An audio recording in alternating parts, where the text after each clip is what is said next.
Okay, so I'm just making this video because I'm planning on leaving California and moving to Tennessee. But I just want to show the world like how crazy things are right now. I'm not going to use like my real city here, but let's just take for example Fremont, California. Let's just go ahead and remove that. And I mean, the real estate here has always been pretty expensive, but like, let's see something that's like, yeah. So like, let's just look at just houses, like standalone houses. Like, look, even something that $700,000, two bed, one bath. This is less than 700 square feet. This like, what is this even? This is pretty sad. Um, and then if you want like an actual house, like this is $1.5 million. Who can afford this? I just don't I don't understand. I mean, it has a pool, that's nice. But it's just a regular house. I mean, that's kind of crazy. Like nothing here is affordable. I suppose if you have like two incomes of like $200,000, like I guess you can afford this. But again, it's just a regular house. And with so many companies now are allowing remote work, like why would you want to spend that much? Um, and then as you go further west, I guess it's going to be a little more affordable, but even yeah, that's not even true. Um, yeah, I mean this one's under a million.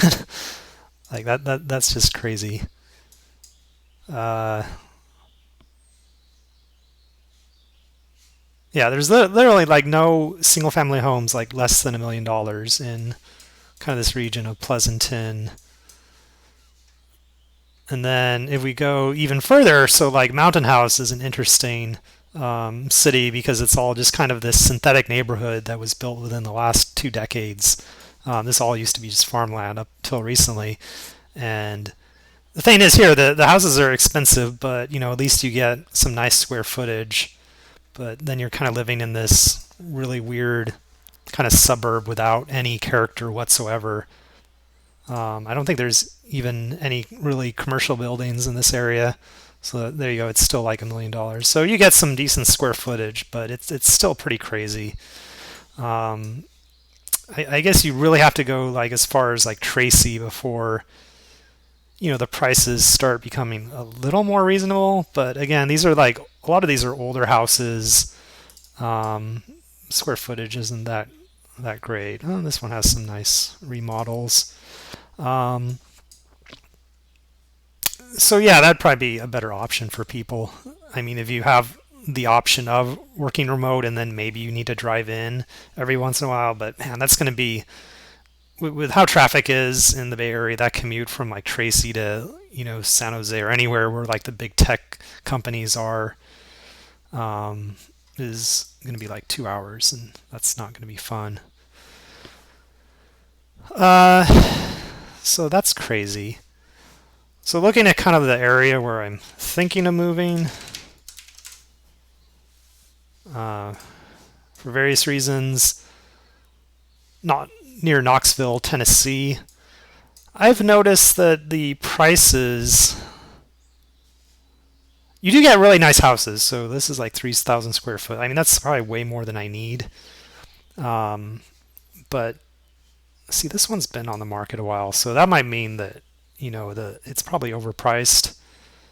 I think a lot of people kind of all at once decided, oh, everyone else is like selling their house and it's selling for a lot of money, so I'm going to put my house on the market and try to get that same deal. But so 435. Again, it's a totally different area, um, totally different from the Bay Area in many ways. But this is the crazy thing: is a lot of these houses they'll be on the market. They'll be on Zillow for like a few hours or a few days. But this one's already got 1,200 views. So there's a lot of demand right now. So this is kind of a challenge being like on the other side of the country, trying to find a house that this house is going to be sold, by the time I can even like fly over there. But this is kind of the weird thing. So if you look at the price history, it's been pretty much flat since like 2000 to like 2018. But now we just kind of have this spike in like the last 2 or 3 months here. So its estimate, I guess, is from that to that. And actually, you can see that in other houses too. Because again, that's just like the estimate from Zillow. That's not the actual like price. Like this house doesn't even have a garage. Um, yeah, like this here is ridiculous. So just a few months ago, this house would have been worth 200,000, and now it's being listed for sale for 400. That makes no sense. And obviously, they're like, oh, maybe that's not the real price. Maybe I should cut my price and actually sell it because I've been on the market for 39 days. So there's a lot of kind of that weirdness going on. And again, I'm just kind of selecting kind of random places kind of within the region of Knoxville. My situation is that I'm going to be allowed to work remotely with my current employer, and they don't care where I live. So I don't need to live necessarily like in a large city. So I pretty much could live anywhere within the state of Tennessee. I just chose this particular region just based on research I've done. Um,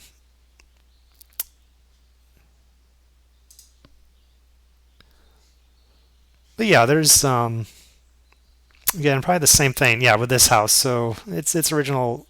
Like it was last sold just 6 years ago for 200,000, and now it's being listed for 330. Again, this person cut the price probably because actually that doesn't make any sense. It's only been on there 8 days.